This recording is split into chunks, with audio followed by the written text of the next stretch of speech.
Muito bem. Como é que a gente divide números decimais mesmo?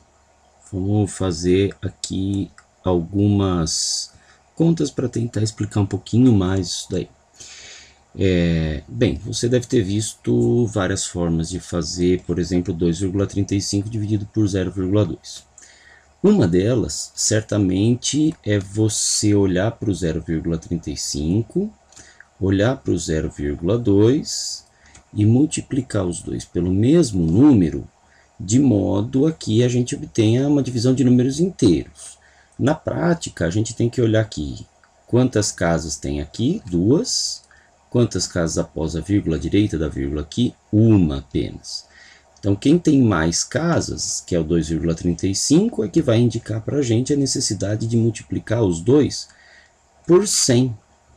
Porque, ao multiplicar por 100, a gente sabe que a gente desloca os algarismos duas casas e o 2,35 deixa, entre aspas, de ter a vírgula. Ele vai passar ao resultado 235. Ou seja, 2,35 vezes 100 dá 235, e o 0,2 vezes 100, vamos deslocar duas casas, uma casa ficaria 2 inteiros, e mais uma casa precisa do 0, fica 20 inteiros.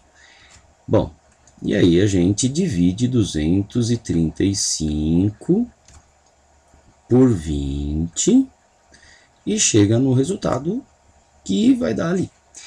Muito bem, vamos aproveitar para relembrar um pouquinho isso daí. Eu preciso pegar aqui o 23, dá uma vez o 20 e sobram 3. Para continuar, eu abaixo o 5, formo o 35, que vai me dar uma vez de novo e sobrar 15. Para poder continuar a conta, eu vou precisar então passar para a parte decimal, colocando a vírgula aparece o 0 dos décimos. O 150 me dá aqui 7 vezes, 7 dá 140, então sobram 10. E aí eu vou continuar colocando, indo para casa dos centésimos, eu coloco o outro 0 ali, certo? Formando 100. E eu sei que o 20 cabe exatamente 5 vezes no 100, resto 0, acabou a divisão. Então deu 11,75. Agora eu posso então dizer que finalmente o resultado de 2,35 dividido por 0,2 é 11,75. Muito bem.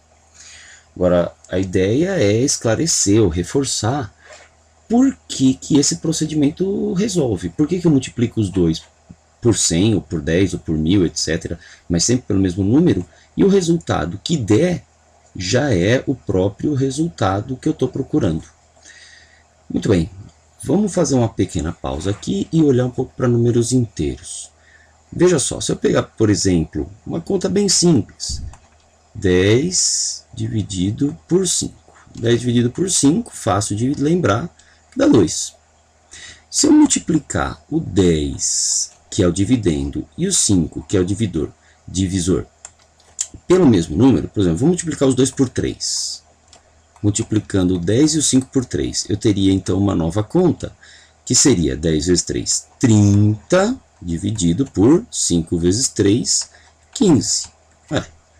Você, de cabeça, sabe que 30 dividido por 15 também dá 2. Então, olha só, a gente tem aqui o mesmo resultado quando eu multiplico o dividendo e o divisor pelo mesmo número, certo? Então, se eu multipliquei aqui por 3, o resultado continua o mesmo. Eu poderia ter multiplicado por outro número. Vamos até aproveitar e fazer. Vou fazer a partir daqui, ó. Se eu pegasse o 30 e o 15... e multiplicasse os dois, por exemplo, por 4. Vamos multiplicar os dois por 4. 30 vezes 4 e 15 vezes 4.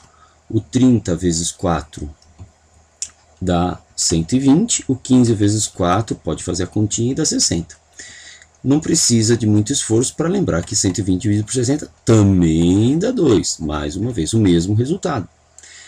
Bom, Essa explicação já garante o que a gente tem aqui atrás. Se eu multiplicar dividendo e divisor pelo mesmo número, o resultado não muda. Então aqui a ideia que é multiplicar sempre por 10, por 100, por 1000, aquilo que for necessário, para garantir que eu consiga uma divisão de números inteiros, entre aspas, sem a vírgula.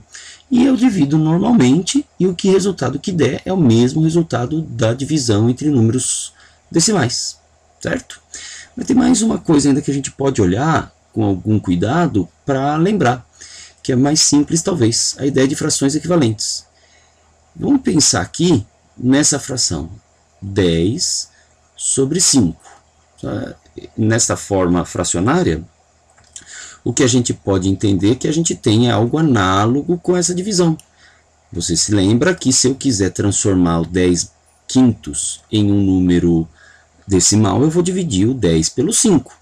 Isso dá 2 inteiros nesse exemplo. Muito bem, você sabe por outro lado, voltando aqui para o 10 quintos, que eu posso, por exemplo, multiplicar ou dividir numerador e denominador pelo mesmo número e eu tenho uma fração equivalente. Então, por exemplo, se eu multiplicar aqui por 3 e aqui eu também multiplicar por 3, eu vou chegar numa fração equivalente que é o 30, 10 vezes 3, 30, 15 avos, 5 vezes 3, 15 avos. 30 dividido por 15 também vai dar o mesmo resultado, que é 2. Ora, você se lembrando disso aqui, dá para fazer uma relação imediata com o que você está vendo aqui do lado.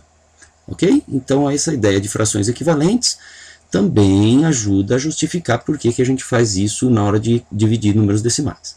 A ideia é que você use direto esse procedimento aqui para você não precisar ficar demorando muito toda vez que você for dividir números decimais. Ok? Você pode lembrar também que a divisão de números decimais pode ser feita transformando os dois números decimais em fração e dividindo frações. Só que se você ficar preso a isso, outros cálculos que vão aparecer mais adiante vão ficar muito demorados. Ok? Isso aí. Bom estudo.